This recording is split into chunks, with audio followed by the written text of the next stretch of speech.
क्या लग रहा है आपको, वरुण गांधी का टिकट विनोद जी कटेगा, और अगर कटा तो क्या वो इंडिपेंडेंट लड़ने का फैसला करेंगे, और करेंगे तो कितने दम से ये चुनौती पेश कर पाएंगे? देखिए, वरुण गांधी के टिकट को लेकर लगातार एक संशय बना हुआ है पिछले लगभग 1-1.5 साल से।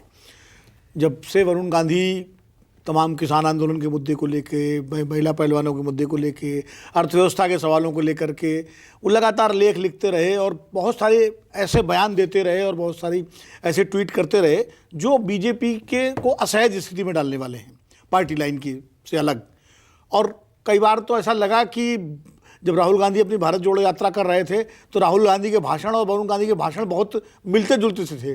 जैसे वो हिंदू मुस्लिम वाला एक था भाषण, और भी कुछ भाषण थे, तो ऐसा लगा जैसे कोई एक व्यक्ति ही दोनों के भाषण लिख रहा है। इस तरह की बात भी हुई। फिर आपको याद होगा मध्य प्रदेश के चुनाव के बीच में से राहुल गांधी अचानक केदारनाथ गए और वरुण गांधी भी वहाँ केदारनाथ पहुँच गए, और उनके बीच में दोनों के बीच मुलाकात भी हुई, बात भी हुई। अब कोई कहता है 5 मिनट बात हुई, लेकिन कोई कहता है आधे घंटे ज़्यादा बात हुई, और मेरी भी जानकारी है करीब 30-35 मिनट बात हुई। तो जाहिर है जब दोनों भाई भी हैं और राजनेता भी हैं, अलग अलग पार्टियों से हैं, तो बातचीत हुई होगी। तो खाली ये तो नहीं होगा कि चाय में शक्कर कम है या चाय में ज़्यादा, बात तो मतलब फिर बैठ करके हुई होगी। हाँ? कि अब वो क्या बात हुई, तो कुछ न कुछ कहीं ना कहीं फिर प्रियंका गांधी और वरुण गांधी के बीच में जिस तरह से लगातार खबरें आती हैं कि उनकी दोनों की अच्छी केमिस्ट्री है, अच्छा उनसे संवाद रहता है, तो ये और वरुण गांधी ने आज तक, आप ध्यान कीजिए, मेनका जी ने तो शुरू में कांग्रेस के प्रथम परिवार के खिलाफ बयान भी दिए। वो तो राजीव गांधी जी के खिलाफ भी चुनाव लड़ चुकी 1900 संजय जी की मृत्यु के बाद।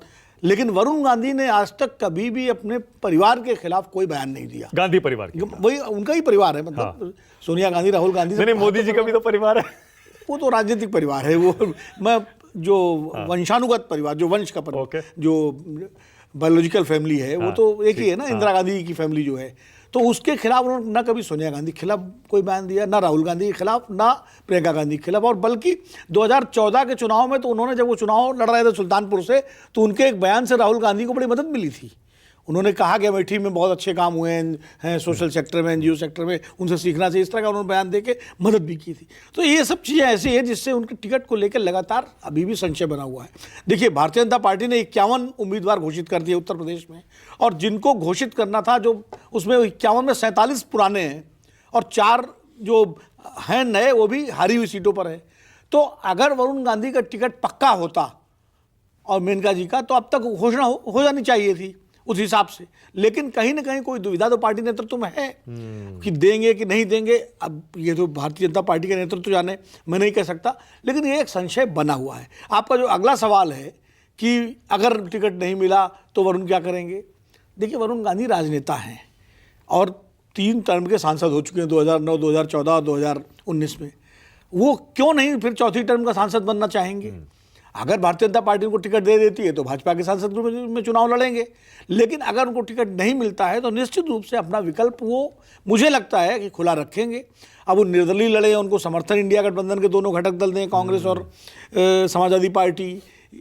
मुझे ज़्यादा संभावना, ये मतलब मुझे कोई वरुण गांधी ने नहीं बताया है ना मुझे, लेकिन मेरा अपना जो राजनीतिक विवेक कहता है कि वो शायद दूसरा विकल्प उनके पास निर्दलीय लड़के और इनके समर्थन से चुनाव लड़ने का होगा।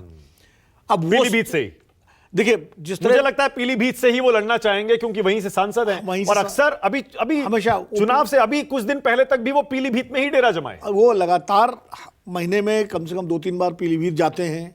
उसके आप तमाम सोशल मीडिया पे उनकी वीडियो देख लीजिए, फोटोग्राफ्स देख लीजिए, लोगों से बात करते हुए जाते, मतलब कॉन्स्टिट्यूंसी में लगातार वो उनकी उपस्थिति पीलीभीत में बनी रहती है।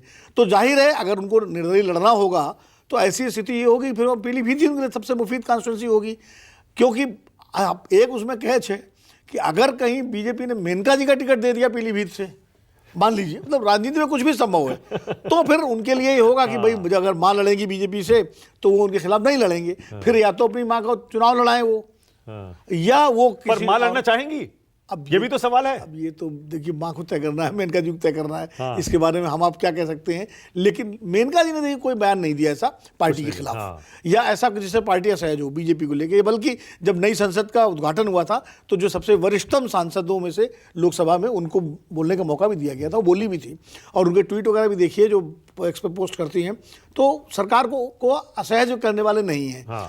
तो उनका टिकट हो सकता है। और जहाँ उम्र भी उनकी जो है, उम्र का जो, हालांकि उम्र का बंधन तो अब टूट चुका है, बहुत सारे 75 साल वालों को टिकट दिया है भारतीय जनता पार्टी ने, तो वो तो वैसे भी समस्या ना, वैसे भी उनकी उम्र 75 साल से कम है, वो 68 साल की शायद है। ओके। तो मुझे लगता है कि वो अगर वो लड़ी तब वरुण जी कहाँ से लड़ेंगे, ये एक प्रश्न है। और जैसी कि चर्चा चल रही है, आप चर्चाओं पर ही बात कर रहे हैं कि अमेठी से भी लड़ सकते हैं अगर राहुल गांधी नहीं लड़ते हैं, वहाँ समाजवादी पार्टी कांग्रेस सपोर्ट कर दे, उनके पिताजी की पुरानी सीट है, इमोशनल कनेक्ट है।